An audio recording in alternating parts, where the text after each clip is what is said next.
strange. I hope it doesn't affect things. It didn't like my bamboo pad. It wouldn't boot it. All right, let's go back. So let's make sure we understand this. In other words, this isn't calculus yet. This is partial fractions. Yeah. In other words, we were able to solve that partial fraction problem. What was B, 3? Yeah. In other words, we took what had been combined and we separated it. Right. Which is a huge ability in calculus, because you don't know how to take the integral of a product, but you do know how to take the integral of a sum.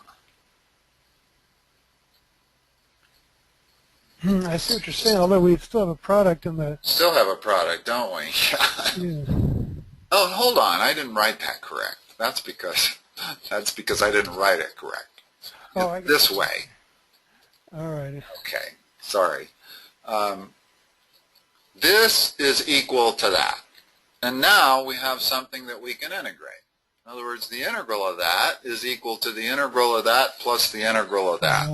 So that's a big capability that we had there. We had no way to integrate that, at least not by the tricks we've learned so far how to integrate stuff. So what's the integral of that? Okay. Oh, wait, let me read this. One second. Make sure I get this.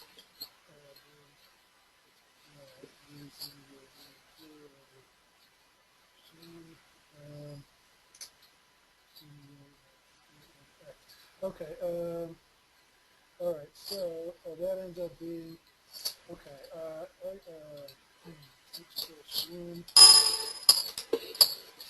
Okay. So it's a natural log of x plus 1, right? Right, and then you could take the minus 2 out if you want. Yeah. So if that minus 2 bothers you, you can always do that. Yeah. Okay? In other words, don't worry, since it's a constant. If it was a variable, it would be a different story. But because it's a constant, we can just separate that into minus 2 times the integral of 1 over x plus 1 dx. Okay, and if it was a variable, what would we just try and make it the... The whole different problem. If it's a variable... You have to work it out so that it'd have to be the differential of the first thing or something like that? Or? No, if it were a variable, then I would start looking for other techniques. Perhaps trig substitution or something like that. Yeah. I don't know. These are all so hard that I can't even begin to think about them unless I first decide, well, which technique am I going to use? We got integration by substitution. We got integration by parts. We got integration by partial fractions. We got integration by trig substitution. Yeah, the trig one I don't remember at all. Well, we'll probably have to go over that, although that is not tested in the Calc BC. That's actually outside of the Common Core for Calc BC, the trig substitution. And that's because it's so hard. It took me 2 years to understand the trig substitution. I'm not kidding you. When I first got back into tutoring and I started trying to learn calculus again, I could not get the trig substitution. And finally, I just had to follow the methodology without understanding it and repeat it a number of times. And finally, after repeating it, I finally understood it. It clicked. Oh, wow. But it's difficult.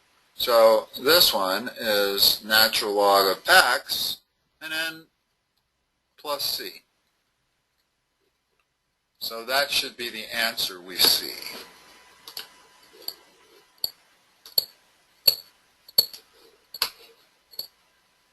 Okay, now you can still do a lot of things with that answer that I got there because I got a negative sign. Now let's see, do we see that answer? Yeah, we do. A is that answer. Ah, interesting, they put absolute values around it. And that's proper. I forgot to do it.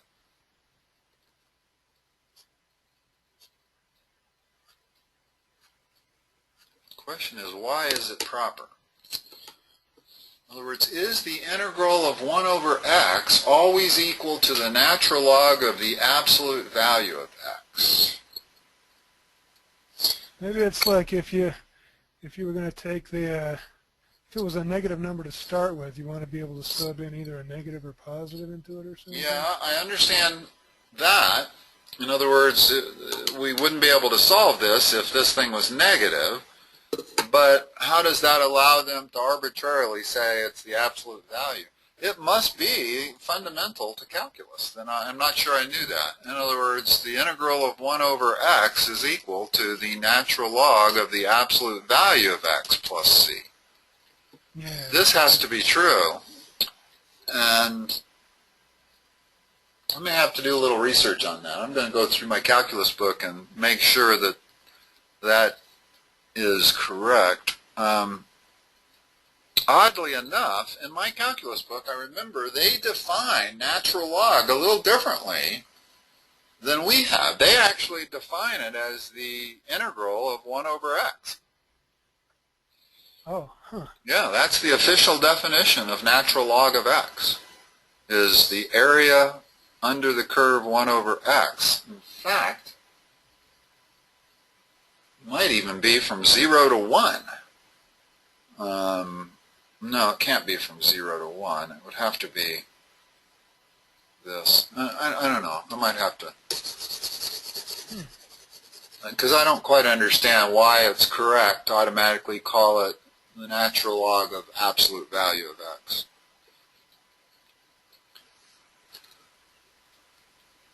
All of the answers that have natural log have absolute value in them.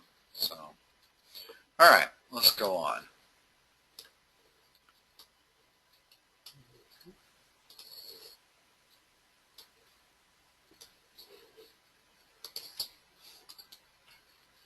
So the table above gives some values of a continuous function. Which of the following must be true? F is differentiable. Is that true? Let's look here. Let's see. I can graph these points. Might help understand it a little bit. 3, 3, minus 1, 6, minus 2, 7, 5, 12, and 14, 17, somewhere up here. Okay, So there's a collection of points, and they've said it's continuous. So I can connect the dots however I like. Which means I could connect them like this. Correct? So just because it's continuous does not mean it's differentiable. Okay, so that means A, doesn't it? Yeah, if it's a cusp, it's not differentiable. Right. So continuity does not guarantee differentiability. The other way around is true. If they'd have said it was differentiable everywhere, then we would be able to conclude that it was continuous everywhere also. Okay. Okay, B, for some x between 3 and 12, f prime of x equals 0.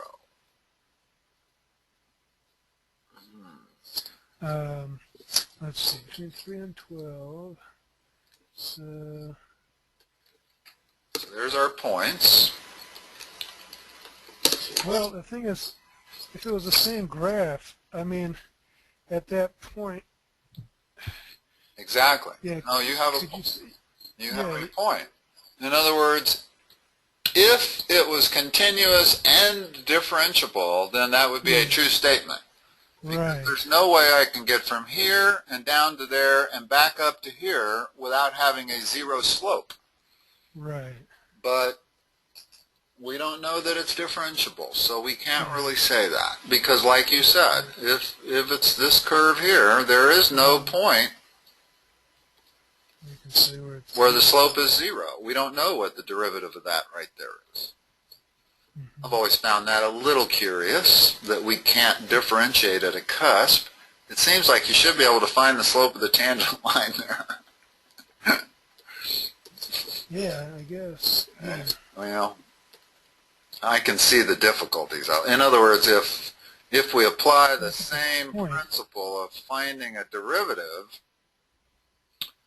what is the rise and the run? In other words, normally when we're finding the slope of a tangent line, what we're really doing is finding the limit of the secant line as it gets closer and closer and closer. So why can we not do that at a cusp?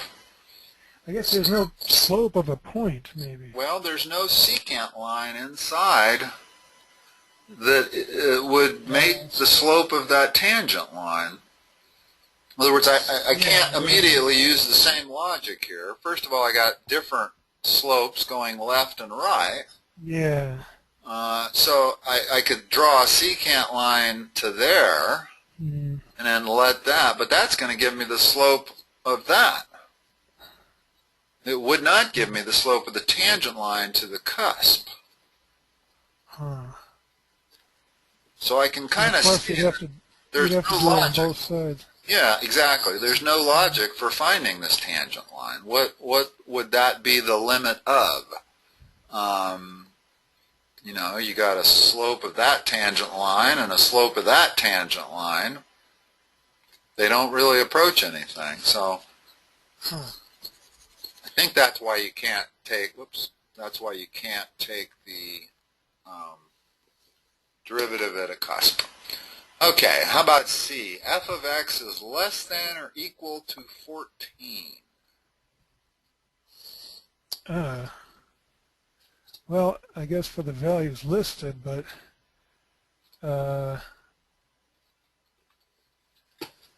if it's a continuous function, I don't know that you could say that. Yeah, exactly. There's nothing that prevents me from drawing this like this. This keeps going up. And in which case there could be values in between 12 and 17, or between any two numbers for that matter, where f of x would be greater than outside of that range. Okay. Okay, so we don't have a range that we can define, in fact. F has exactly 1, 0. Wow.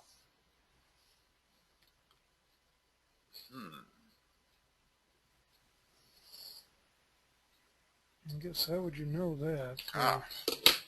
F has exactly 1, 0, or F has at least 2 zeros.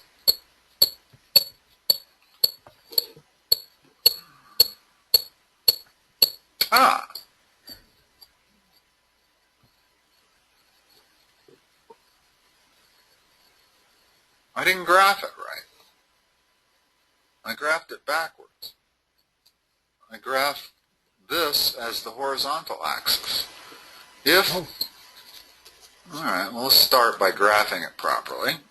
When x is 3, f of x is 3. When x is 6, f of x is minus 1. When x is 7, f of x is minus 2. When x is 12, we go up to 5. And when x is 14, we go up to 17. There's the collection of points. The logic of everything we stated before is still valid. We can still have a cusp down here. The difference is that because it's continuous, it doesn't matter what it looks like, I got to have at least 2 zeros. How do you connect the first dot with the last dot without crossing the x-axis twice? Right, right.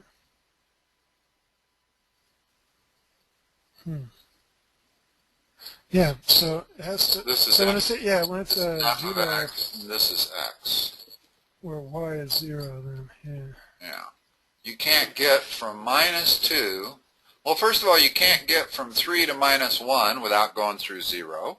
And you can't get from minus 2 to 5 without going through 0. That makes sense. Okay, good. I'm glad we solved that. At first, I couldn't. Looked like we had 5 things that weren't true there. Okay, series is wonderful. All right, let's see. Let's look at this one.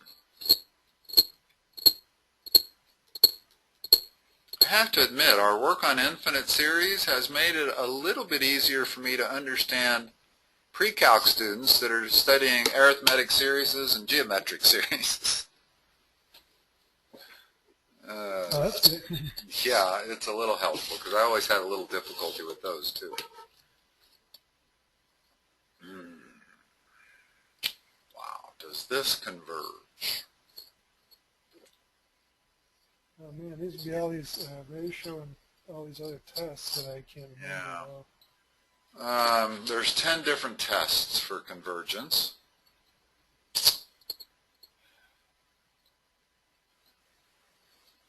So I'm trying to figure it out myself. I'm not waiting on you. I'm just trying to think about it in a way that makes sense. Well, let's see. What would happen? Let's write out the first few terms and see if that helps. We get 1 over 1. We get 2 over e. We get 3 over e squared. We get 4 over e to the third. Okay, well, that's helpful. We can see that the nth term is going to approach 0. So it's possible for it to be convergent. In other words, applying the nth term test, if the nth term test didn't go to 0 as n went to infinity, in other words, the first test is what is the limit of the nth term as n goes to infinity. If that's not 0, then it's a divergent thing immediately. Well, this appears to be 0. Each number is getting smaller and smaller. So if it is 0, that means it's convergent. No. Okay. It's only the opposite. If it's not 0, it means it's divergent. If it's 0, it means it could be convergent still. It's really a test. The nth term test is a test for divergence. It's not really a test for convergence. Okay. Now, what about, let's see, we know that 1 over n is a divergent series because that's 1. That's a p series. If that's 1.001, that's a convergent series. We know that 1 over n squared is a convergent series because this number is greater than 1. So are we looking at a p series? Not really. Our n is in the numerator, not in the denominator. Well, our n is in the denominator, but it's it's a number to the nth.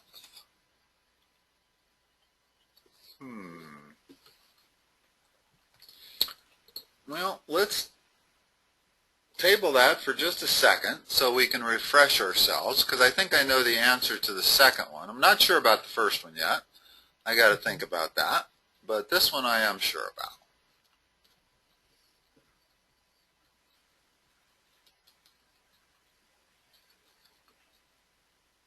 Notice that that is the same as e over 4 to the nth.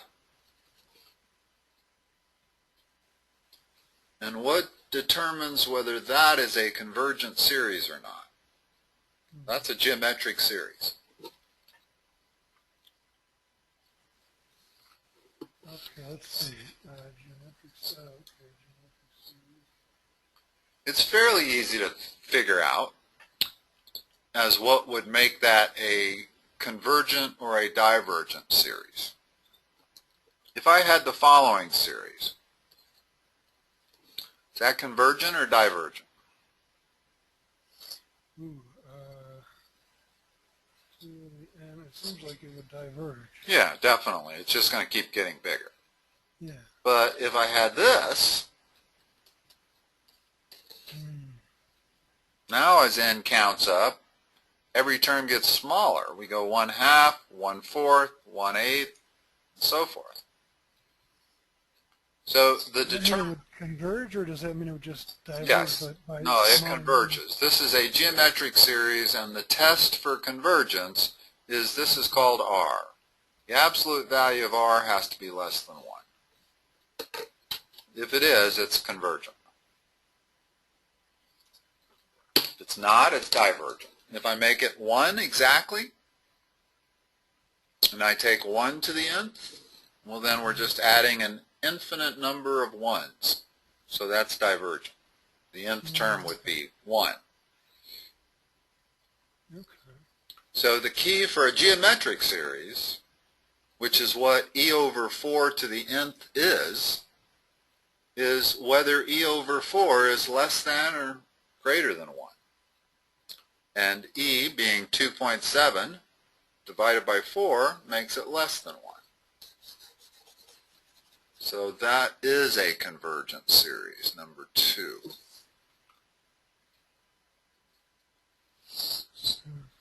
And let's talk about number 3. I'm hoping that as we look at 2 and 3, it'll jog my memory a little bit and let me figure out number 1.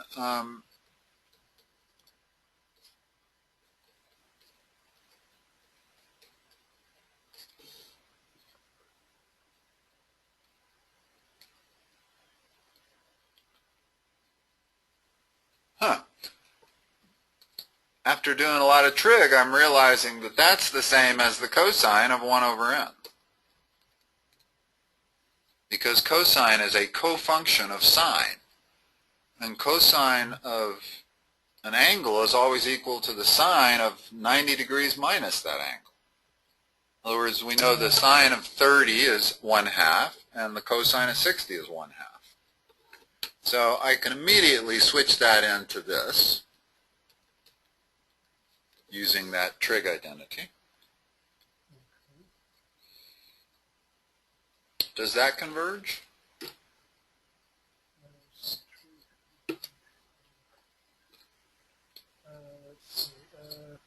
Cosine of 1 over, let's see. Well, if n is from 1 on, so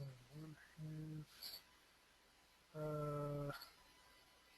I don't know if you could say it does or not, because it could go all over the place. Well, exactly. It bounces around. And that's the thing about these trig functions, sine and cosine, is if it bounces between a couple numbers, then it's, in other words, the limit of the sine of n does not converge.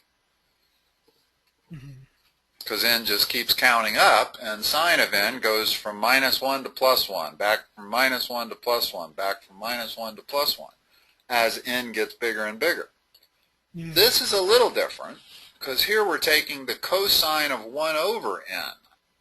So what's the nth term test? Let's take the limit of the cosine of 1 over n as n goes to infinity. If that isn't 0, then we know it's divergent. Okay. Well, as n goes to infinity, this would go to 0, and the cosine of 0 equals 1. Therefore, the nth term test, it flunks the nth term test immediately. Goes to 1. So even without the oscillation, in other words, that goes to 1. It doesn't oscillate. But if I wanted, or even the cosine of n, well, as n gets infinitely large, then this thing goes back and forth between 1 and -1. Yeah. Okay? So And that's that 1 over n, though, didn't exactly. That didn't oscillate. But it does go to a number. Now, the question really is, what is this? Because as n goes to infinity here, now the sine of 0 is equal to 0. So this actually passes the nth term test. So if it is 0. I don't know whether it's convergent or not, to be honest. It passes the nth term test, but I don't know. That doesn't make it convergent. Okay, so it could be convergent or divergent. Right. Yeah. Right. The cosine of 1 over n was definitely divergent because it flunked the nth term test.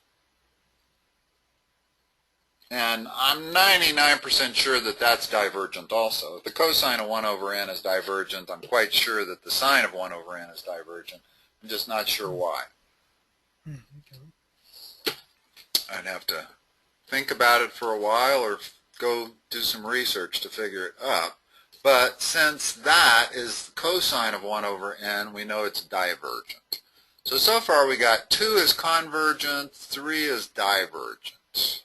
Okay. And let's go back and look at that first one and see. For some reason this, why is this hard?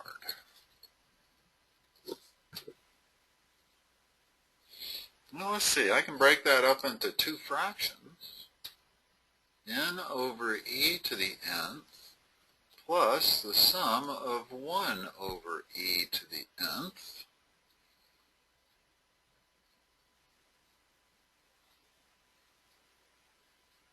which is the same as the sum of 1 over e quantity to the nth. In other words, that's a geometric series. 1 over e is less than 1. That part converges. So this part is what bothers me. N over e to the n.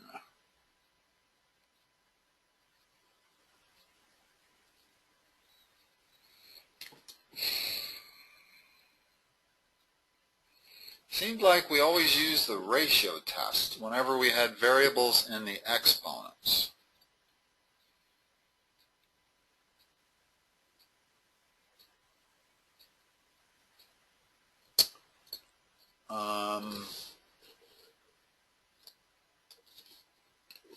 Let's see, we know that's convergent, so if we can prove this is convergent or divergent, we'll have our answer.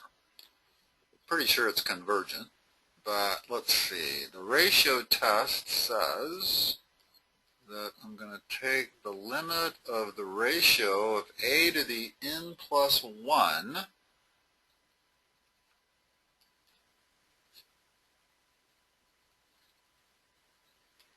divided by a. Or is it the other way around?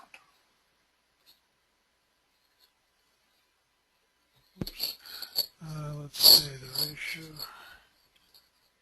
As n goes to infinity, and let me open up my calculus book here, hold on.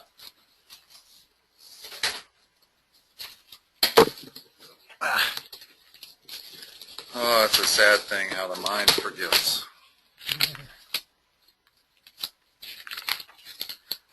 Find my page that has all the tests on it. Let's see, that's in 9-7.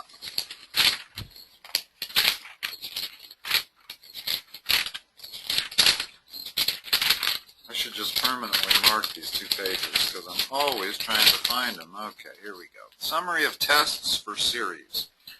Yeah, the ratio test is the limit of a sub n plus 1 over a sub n, the absolute value of that, as n goes to infinity. If it's less than 1, it's convergent. If it's greater than 1, it's divergent.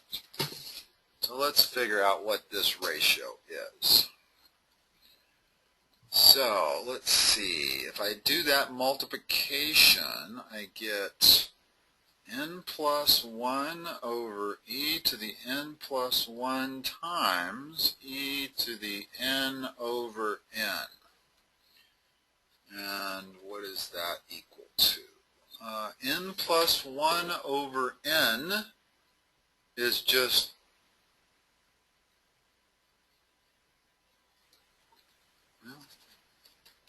I don't think that reduces. As n, because if n is 3, it's a different number than if n is 6. Times e to the n over e to the n plus 1, that's e to the minus 1. That does reduce. I can subtract exponents.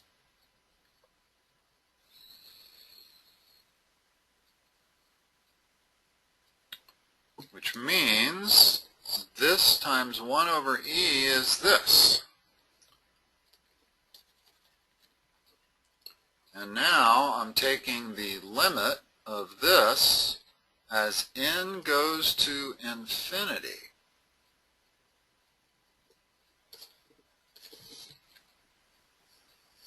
Cool. I applied my ratio test and it's worked. What is the limit of that as n goes to infinity? Remember, it's n plus 1 over e times n. In other words, let me write it like this. What is the limit of that as n goes to infinity? It ended up being n plus 1 over e times n?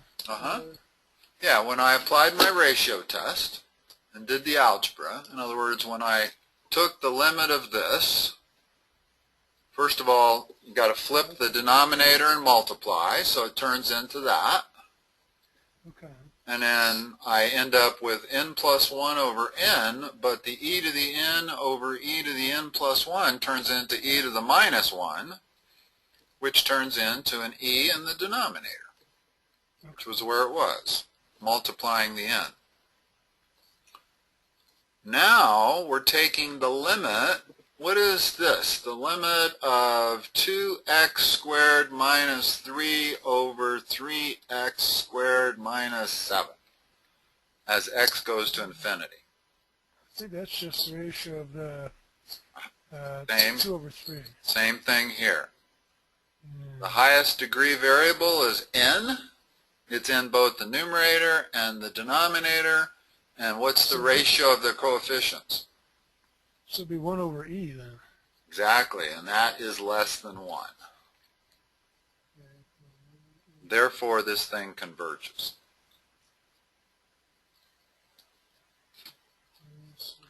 If it's greater than 1, it diverges, and if it's equal to 1, it's inconclusive. Both the ratio test and the root test are that way. That if they're less than 1, they're convergent. If they're greater than 1, they're divergent. And if they're equal to 1, they're both inconclusive. The ratio and the root test.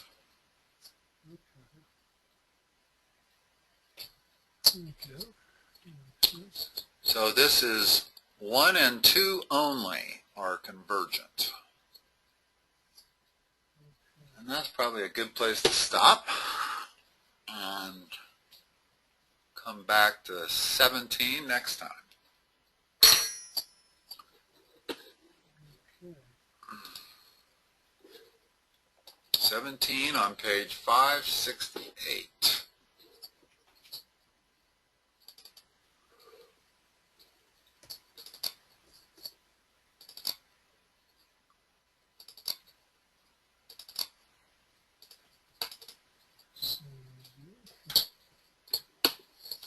All right. Tomorrow I will talk to you next time. Okay, thanks so much, Dave. All right. Take care. We'll talk to you soon. Bye-bye.